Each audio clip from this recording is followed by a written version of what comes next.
صابری کی حیات سے۔ الحمدللہ رب العالمین والصلاة والسلام علی خاتم النبیین اما بعد فاعوذ باللہ من الشیطان الرجیم بسم اللہ الرحمن الرحیم الصلاة والسلام علیک یا رسول اللہ وعلی آلک واصحابک یا حبیب اللہ الصلاة والسلام علیک یا نبی اللہ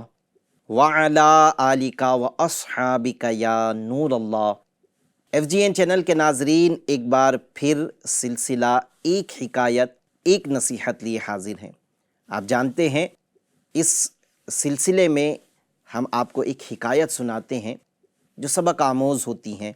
نصیحت کے بہت سارے مدنی پھولوں سے بھرپور ہوتی ہیں، اور چونکہ ٹائٹل ہے ایک حکایت ایک نصیحت، تو اس حکایت سے ہم بطور خاص صرف ایک نصیحت کی طرف اپنے ناظرین کی توجہ دلاتے ہیں، پھر اس نصیحت کو اور واضح کرنے کے لیے تاکہ قبول کرنا ہمارے لیے اور آسان ہو جائے، اس کے لیے کچھ روایات، کچھ قرآن کی آیات، کچھ احادیث مبارکہ بھی آپ کے سامنے بیان کرتے ہیں۔ آج بھی کچھ مدنی پھولوں کے ساتھ تاکہ نصیحت حاصل کرنا آسان ہو، ایک حکایت لے کر آئے ہیں۔ حکایت بڑی نصیحت آموز ہے۔ پہلے واقعہ سنیے، پھر اس سے مدنی پھول بھی عرض کرتے ہیں۔ پہلے درود پاک کی فضیلت سنتے ہیں۔ نبی پاک صلی اللہ تعالی علیہ وسلم نے ارشاد فرمایا، جب تم کسی چیز کو بھول جاؤ تو مجھ پر درود پاک پڑھو، انشاءاللہ یاد آ جائے گی۔ صلو علی الحبیب صلی اللہ تعالی علی محمد صلی اللہ علیہ وسلم۔ یہ واقعہ حقیقی واقعہ ہیں۔ کہتے ہیں کہ ایک شہر کے قریب ایک گاؤں میں کسی کلین شیو نوجوان کی لاوارث لاش ملی۔ ضروری کارروائی کے بعد لوگوں نے اس کی لاش کو مل جل کر دفنا دیا۔ اتنے میں جو اس لاش کے ورثہ تھے، جو اس لاش کے رشتہ دار تھے، کسی طرح ان کو یہ خبر پہنچی کہ فلاں شہر کے قریب کے گاؤں میں ایک لاش ملی تھی، جسے لوگوں نے ضروری کارروائی کے بعد اسے دفن کر دیا ہے۔ تو یہ اس مرحوم کے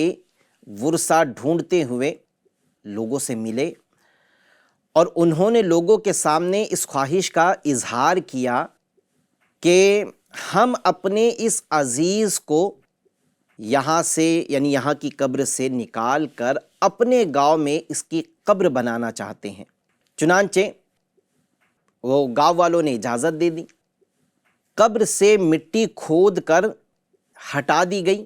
اور جب چہرے کی طرف سے پتھر کی جو سیل لگی تھی،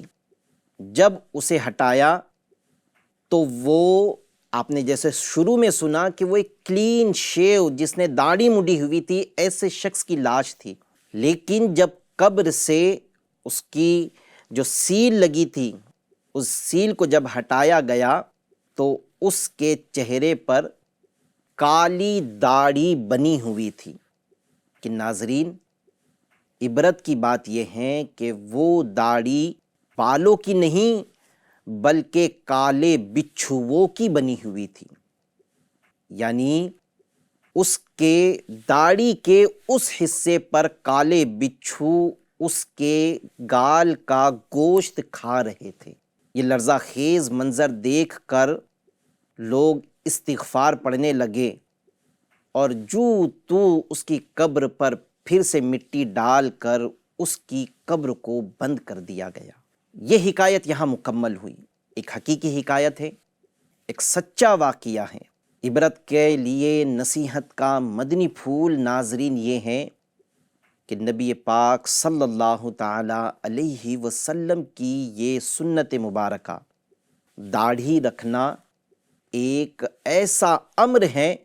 جو فرمان مصطفیٰ صلی اللہ علیہ وسلم ہے، اور جو داڑھی مونڈے اس کے لیے وبال ہی وبال، اس کے لیے ناراضی مصطفیٰ اور ناراضی مصطفیٰ کی صورت میں ناراضی رب، اور ناراضی رب کی صورت میں قبر و جہنم کے عذاب کا استحقاق ہے۔ یہ ہے اس واقعے سے نصیحت کا مدنی پھول۔ اب آئیے اس مدنی پھول کو مزید سمجھانے کے لیے کچھ باتیں عرض کرتا ہوں۔ اے FGN چینل کے ناظرین، اے محبت رسول صلی اللہ علیہ وسلم کا دم بھرنے والو، اللہ عز و جل کے پیارے حبیب صلی اللہ علیہ وسلم کا فرمان عالی شان ہے، بار بار سنیے۔ اللہ کے پیارے حبیب فرماتے ہیں کہ مونچھیں خوب پست یعنی چھوٹی رکھو، اور داڑھیوں کو معافی دو یعنی بڑھاؤ۔ اے غافل اسلامی بھائی، اے FGN چینل کے ناظرین، ذرا ہوش کر، مرنے کے بعد تیری ایک نہ چلے گی، تیرے ناز اٹھانے والے تیرے کپڑے بھی اتار لیں گے۔ تو کتنا ہی بڑا سرمایہ دار ہی سہی، تجھے وہی کورے لٹھے کا کفن پہنائیں گے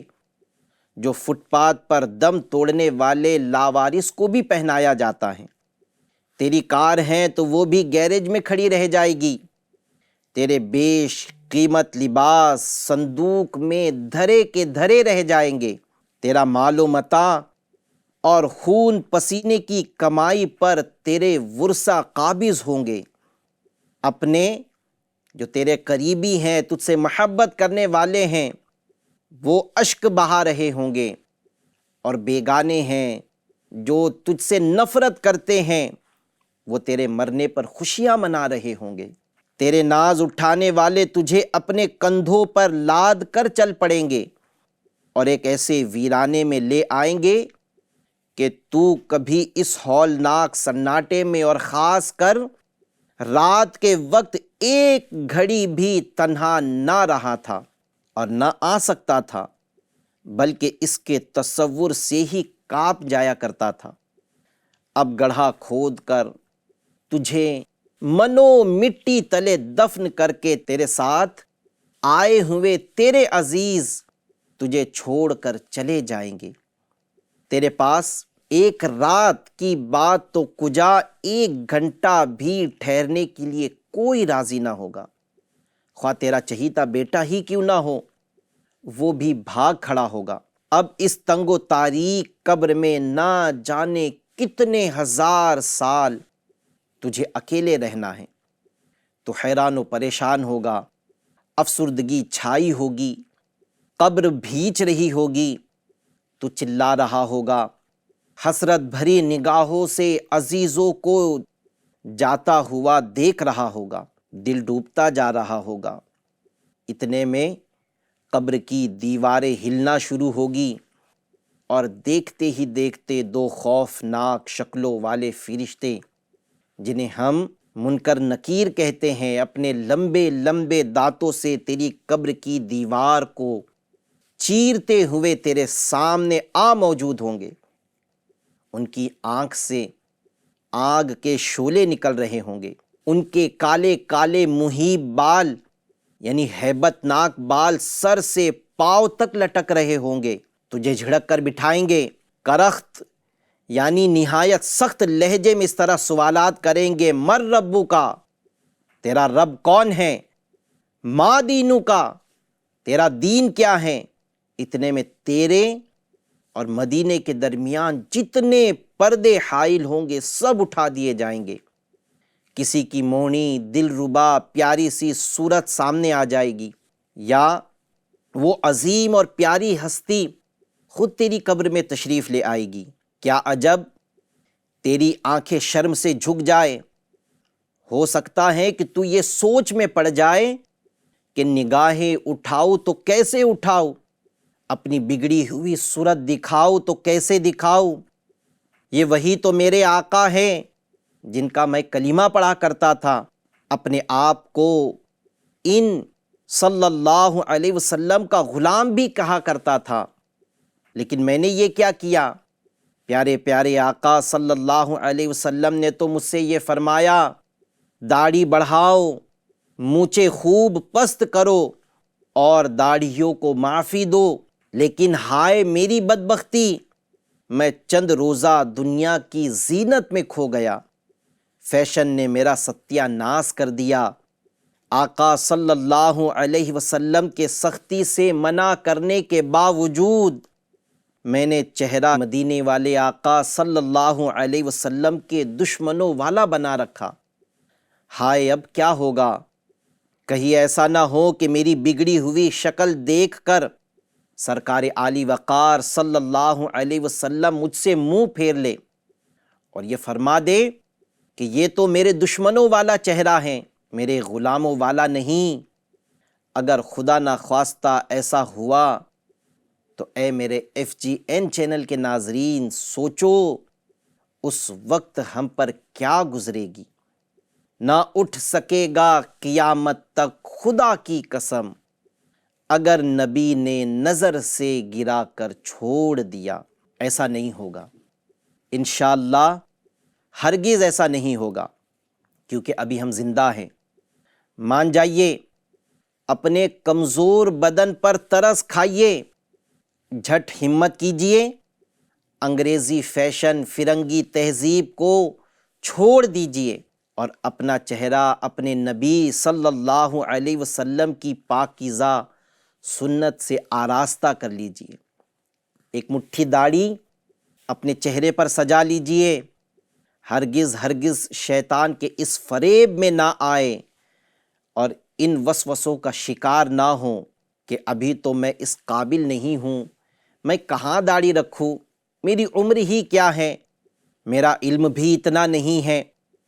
اگر کسی نے دین کے بارے میں سوال کر لیا تو مجھ سے جواب نہیں بن پڑے گا، میں تو پہلے اس قابل بن جاؤں، پھر اس وقت داڑھی رکھوں گا۔ جی ہاں، یہ سب شیطانی وار ہیں، اور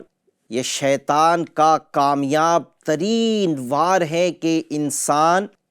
اپنے بارے میں یہ سمجھ بیٹھے کہ ہاں میں اب قابل ہو چکا ہوں۔ یاد رکھیے، اپنے آپ کو قابل سمجھنا یہی ناقابلیت کی سب سے بڑی دلیل ہے۔ شیطان ان واروں کے ذریعے کہ تیری عمر ہی کیا ہے، تیرے پاس میں علم ہی نہیں ہے، اگر کسی نے دینی مسئلہ پوچھ لیا اور تو جواب نہ دے سکا تو داڑھی پر بات آ سکتی ہے کہ داڑھی رکھ لی، علم نہیں ہے، جواب نہیں دیتے، تو پھر اس سے بہتر ہے کہ پہلے تو قابل ہو جا۔ شیطان یہ وسوسہ ڈالتا ہے کہ پہلے تو علم حاصل کر لے، پہلے اس عمر کو پہنچ جا، پھر داڑھی رکھ لینا۔ لیکن میرے پیارے پیارے اسلامی بھائیوں، ہم یہ بات یاد رکھیں کہ اگر ہم اپنے آپ کو کسی ایج کی لمٹ پر آ کر سوچے کہ اب میں اس عمر کا ہو چکا ہوں کہ اب داڑھی رکھ سکتا ہوں، یا زندگی کے کسی نہج پر آ کر اگر ہمیں لگتا ہے کہ اب میں اس قابل ہو چکا ہوں کہ میرا علم اتنا ہے کہ میں لوگوں کے کیے جانے والے سوال کے جواب دے سکتا ہوں، تو یاد رکھیے یہ ہماری ناقابلیت ہی کی علامت ہے کہ ہم اپنے آپ کو اب قابل سمجھنے لگے۔ کبھی شیطان اس طرح وسوسہ ڈالتا ہے کہ داڑھی رکھ لے گا تو جاب نہیں ملے گی، داڑھی رکھ لے گا تو کوئی تجھ سے شادی نہیں کرے گا۔ میرے پیارے پیارے FGN چینل کے ناظرین، تسلی رکھیے، اگر جوڑا لوہے محفوظ پر لکھا ہوا ہے تو شادی ضرور ہو کر رہے گی، اور جتنا رزق اللہ پاک نے مقدر کیا ہے اور وہ رزق کا کوئی نہ کوئی ذریعہ مقدر فرمایا ہے، تو وہ رزق کا ذریعہ پہنچ کر رہے گا اور رزق بھی پہنچ کر رہے گا۔ اس لیے اللہ کی ذات پر بھروسہ کرے اور شیطان کے ان وسوسوں سے نکل جائے کہ داڑھی رکھوں گا تو شادی نہیں ہوگی، داڑھی رکھوں گا تو جاب نہیں ملے گی، زندگی کیسے گزرے گی۔ یہ شیطان کا وار ہے۔ ہمارے نبی صلی اللہ تعالی علیہ وسلم داڑھی منڈوں سے بڑی نفرت فرمایا کرتے تھے۔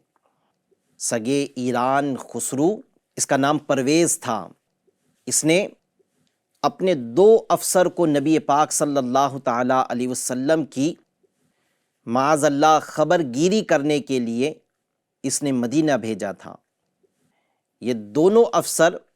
جس وقت سرکار صلی اللہ تعالیٰ علیہ وسلم کی بارگاہ بے کس پناہ میں پیش کیے گئے تو روب نبوت صلی اللہ علیہ وسلم کی وجہ سے ان کی گردن کی رگیں تھر تھرا رہی تھی، ان کے چہرے پر داڑھی نہیں تھی اور ان کی مونچھیں اس قدر بڑی ہوئی تھی کہ ان کے لب کے نیچے سے ان کے منہ میں آ رہی تھی، ان کے ہونٹ ان کی مونچھوں سے ڈھکے ہوئے تھے۔ اور یہ نبی پاک صلی اللہ تعالیٰ علیہ وسلم کی بارگاہ میں جب آئے تو نبی پاک صلی اللہ علیہ وسلم کو انہیں دیکھ کر تکلیف پہنچی، اور نبی پاک صلی اللہ علیہ وسلم نے کراہیت کے ساتھ فرمایا تم پر ہلاکت ہو کہ ایسی صورت بنانے کا تم سے کس نے کہا ہے؟ وہ عرض کرنے لگے کہ ہمارے رب پرویز نے، یہ اپنے بادشاہ کو رب کہتے تھے، تو یہ جواب میں عرض کرنے لگے کہ ہمارے رب پرویز نے ہمیں کہا ہے۔ پیارے آقا صلی اللہ علیہ وسلم نے فرمایا کہ میرے رب نے مجھے یہ حکم دیا ہے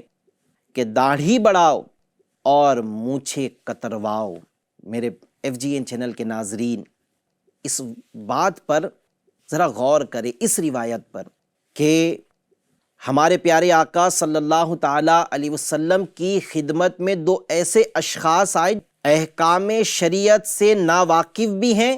اور مکلف بھی نہیں، وہ شریعت کے احکام بھی نہیں جانتے ہیں، اور شریعت کے احکام اگر معلوم بھی ہو تو اس پر عمل کرنے کے مکلف نہیں ہیں، مگر چونکہ انہوں نے فطری وضع کے ساتھ زیادتی کی کہ مردوں کے چہرے پر داڑھی میں بال اگتے ہیں، یا اللہ پاک نے مردوں کی فطری وضع بنائی ہے، اس نے اللہ پاک کے اس قدرتی حسن کو برباد کیا تھا۔ اس پر سرکار عالی وقار صلی اللہ علیہ وسلم کی طبیعت مبارکہ کو ان کا یہ فعل ناگوار گزرا، یعنی یہ داڑھی منڈانے کا فعل ناگوار گزرا، اور باوجود رحمت للعالمین ہونے کے انہیں ہلاکت کی بد دعا دی، ان پر فرمایا کہ تم پر ہلاکت ہو۔ تو ذرا سوچئے، غور کرے FGN چینل کے ناظرین کہ اس وقت جب قیامت برپا ہوگی، سب جمع ہوں گے، نفسا نفسی کا عالم ہوگا، ماں اپنے بیٹے سے دامن چھڑا رہی ہوگی، بیٹا اپنے ماں باپ سے جان چھڑا رہا ہوگا، دوست دنیا میں کتنا ہی مہربان تھا، قیامت کے دن کام نہیں آئے گا، ہر ایک کو اپنی پڑی ہوگی، ہر ایک اپنی فکر کر رہا ہوگا۔ ایسے وقت میں صرف ایک ذات ہے جو کام آنی ہے، وہ کہے گی انا لہا، کہ میں محمد صلی اللہ علیہ وسلم ہوں ہی اسی لیے۔ تو میرے پیارے پیارے FGN چینل کے ناظرین، جب ان کی بارگاہ میں اگر ہم داڑھی منڈایا ہوا چہرہ لے کر جائیں گے، روایتوں میں ہے کہ جو جس حال میں مرے گا اسی حال میں قیامت کے روز اٹھایا جائے گا۔ جو داڑھی والا مرے گا قیامت میں داڑھی کے ساتھ اٹھے گا، اور جو داڑھی منڈا مرے گا وہ داڑھی منڈا ہی اٹھے گا۔ اور قیامت کے دن اگر نبی پاک صلی اللہ علیہ وسلم کی بارگاہ میں شفاعت کی عرضی لے کر جائے اور وہاں سے یہ فرما دیا جائے کہ یہ تو میرے دشمنوں والا چہرہ ہے، میں نے تو حکم دیا تھا کہ داڑھی کو معافی دو اور مونچھوں کو پست کرو، تو تم یہ کون سی صورت بنا کر آ گئے؟ یہ تو میرے عاشقوں والا چہرہ نہیں، یہ تو میرے دشمنوں کے پیروکار والا چہرہ ہے۔ اب اگر نبی پاک صلی اللہ علیہ وسلم نے بھی وہاں ہم سے منہ پھیر لیا، اعراض فرما لیا، تو میرے FGN چینل کے ناظرین ہمارا بنے گا کیا؟ وہاں کوئی کام نہیں آئے گا، ایک ذات کام آنی ہے، اور ہم نے اپنے عمل سے ان کو بھی اگر ناراض کر دیا تو پھر ہمارا بنے گا کیا؟ ہم کہاں جائیں گے؟ کس کی بارگاہ میں جا کر اللہ کے حضور اپنی شفاعت کی عرضی لگائیں گے؟ اس لیے میرے FGN چینل کے ناظرین، پیارے آقا صلی اللہ تعالیٰ علیہ وسلم کی محبت کی نشانی یعنی داڑھی مبارک کو اپنے چہرے پر سجائے، تاکہ اس دنیا سے جاتے وقت ہمارے چہرے پر داڑھی ہو، تاکہ قیامت کے دن جب ہم اٹھے تو داڑھی کے ساتھ اٹھے، اور اللہ کے پیارے حبیب کی بارگاہ میں حاضر ہو کر منہ دکھانے کے لائق ہمارا چہرہ ہو، ہم کچھ عرضی کر سکے کہ یا رسول اللہ، زندگی بھر آپ کی سنت پر عمل کرتے ہوئے زندگی گزار کر آیا ہوں، زندگی بھر آپ کی سنتوں پر عمل کرتا رہا ہوں، آج پریشانی کا وقت آیا ہے، میں نے آپ کی سنتوں پر عمل کیا تھا، میری شفاعت کیجئے، مجھے اپنے رب سے بخشوائیے، مجھے جنت میں داخل کروائیے۔ ہو سکتا ہے کہ اللہ کے پیارے حبیب صلی اللہ علیہ وسلم پھر ہم پر کرم فرما دے اور ہماری شفاعت کر کے ہمیں جنت میں لے جائے۔ پہلے ایسا چہرہ بنانا پڑے گا کہ منہ دکھا سکو، منہ دکھانے کے لائق اپنے چہرے کو بنائیے، اس سے پہلے کہ موت آ جائے، اس بھرم سے نکل جائے کہ عمر بہت پڑی ہے، ابھی تو میری عمر ہی کیا ہے، شادی باقی ہے، کمانا باقی ہے۔ نہیں، جب عمر ہو گئی تبھی داڑھی اگ رہی ہے۔ آپ چھوٹے چھوٹے بچوں کو دیکھیں جن کی عمر 2 سال، 3 سال، 5 سال، 7 سال، 8 سال، 10 سال کی ہیں، ان کے چہرے پر داڑھی نہیں آتی ہے کیونکہ ان کی عمر نہیں ہوئی، اور جب عمر ہو گئی تو پھر داڑھی اگنا شروع ہو جاتی ہے۔ تو عمر ہو گئی جبھی داڑھی آ رہی ہے، تو یہ سوچنا کیسا کہ ابھی عمر ہی کیا ہے، ابھی داڑھی رکھنے کی عمر نہیں آئی ہے۔ میرے FGN چینل کے ناظرین، داڑھی رکھنے کی عمر آ گئی جبھی داڑھی کے بال اگنا شروع ہوئے، پھر یہ سوچنا کہ میں اگر داڑھی رکھ لوں گا تو مجھ سے شادی کون کرے گا، تو آپ اپنے اطراف میں ان لوگوں کی طرف توجہ کریں جن کے چہرے پر داڑھی ہیں، ان سے پوچھے کہ کیا داڑھی رکھنے کی وجہ سے تمہارا نکاح نہیں ہوا؟ آپ ہمارے اس معاشرے کے اندر ہزاروں علماء ہیں، اگر میں کہوں لاکھوں علماء ہیں جن کے چہرے پر داڑھی ہے اور ان سے خاندان چل رہا ہے، ان کی بیوی بھی ہیں، ان کے بال بچے بھی ہیں۔ تو اگر یہ سمجھ لیا جائے کہ داڑھی رکھیں گے تو شادی نہیں ہوگی، تو پھر ان کی کیسے ہو گئی؟ میرے FGN چینل کے ناظرین، پھر یہ سوچنا کہ داڑھی رکھوں گا تو نوکری نہیں ملے گی، زندگی کیسے گزاروں گا؟ تو داڑھی رکھنے والوں سے پوچھے کہ گھر میں کتنے دنوں کا فاقہ ہے، کتنے دنوں سے پیسے نہیں مل رہے ہیں، کتنے دنوں سے کھانے کو اناج نہیں ہے۔ آپ کو یہ جواب ملے گا کہ اللہ کا فضل ہے، روزانہ 3 وقت کھانا ملتا ہے، چاول ہے، آٹا ہے، گھر کے جو ساز و سامان ہیں وہ اتنے دن کے بھرے ہوئے رکھے ہیں، اللہ نہ کرے روزی کا کوئی سبب نہ بنے تو بھوکا نہیں مریں گے۔ اس سے یہ بات پتہ چلتی ہے کہ داڑھی رکھ لے تب بھی رزق ملتا ہے۔ اب ذرا ایک یہ بات بس سمجھنے کے لیے عرض کی ہے کہ یہ سوچے کہ جب اللہ کی نافرمانی کرنے پر اللہ تبارک و تعالی رزق نہیں روکتا تو کیا اس کی فرما برداری کرنے پر رزق روک دیا جائے گا؟ ایسا نہیں ہوگا۔ آپ داڑھی رکھیے، انشاءاللہ عز و جل اگر لوح محفوظ پر جوڑا مقدر تھا تو نکاح ہو کر رہے گا۔ مقدر میں اللہ پاک نے جتنا رزق طے فرمایا ہے وہ رزق مل کر ہی رہے گا، اور پھر عمر ہو گئی جبھی داڑھی کے بال آنا شروع ہوئے ہیں۔ اور یہ بات سے کہ میں پہلے اتنا قابل تو بن جاؤں کہ اگر کوئی سوال کرے تو جواب دے سکوں، تو ہم نے داڑھی رکھنے کے بعد میں ہم پر یہ چیز فرض و واجب نہیں کر دی جاتی ہے کہ ہم ہر سوال کا جواب دیں میرے FGN چینل کے ناظرین۔ اس لیے آج کی حکایت تو مکمل ہوئی، نصیحت کے مدنی پھول بھی مکمل ہوئے، لیکن ان تمام مدنی پھولوں کو سمیٹتے ہوئے ایک بات عرض کروں کہ یہ بات ذہن نشین رکھے کہ زندگی بہت مختصر ہے، اور اسی زندگی میں اللہ کے پیارے حبیب صلی اللہ علیہ وسلم کی سنتوں کو اپنانا ہے، اور انہی سنتوں میں سے ایک سنت داڑھی مبارک بھی ہے، تاکہ ہم داڑھی کے ساتھ اس دنیا سے جائے تو داڑھی کے ساتھ قیامت میں اٹھ سکیں اور نبی پاک صلی اللہ علیہ وسلم کی بارگاہ میں ان کی شفاعت کی عرضی لگا سکیں۔ اس لیے داڑھی رکھیے، انشاءاللہ عز و جل دنیا میں بھی برکتیں پائیں گے، قبر میں بھی برکتیں پائیں گے، اور قیامت کے دن مصطفیٰ جان رحمت صلی اللہ علیہ وسلم کی شفاعت سے جنت میں داخل ہو جائیں گے۔ اللہ پاک ہم سب کو عمل کرنے کی توفیق عطا فرمائے۔ اپنے محبوب صلی اللہ علیہ وسلم کی سنتوں کا ہم سب کو عامل بنائے۔ پیارے پیارے FGN چینل کے ناظرین، حکایت بھی مکمل ہوئی، اس حکایت سے مدنی پھول بھی مکمل ہوئے، سلسلہ اختتام کو پہنچا۔ پھر انشاءاللہ عز و جل نئی حکایت کے ساتھ نئے مدنی پھول لے کر پھر آپ کے سامنے حاضر ہوں گے۔ تب تک کے لیے اجازت دیجیے۔ اللہ پاک ہم سب کا حامی و ناصر رہیں۔ صلو علی الحبیب صلی اللہ تعالی علی محمد صلی اللہ علیہ وسلم۔ ملتا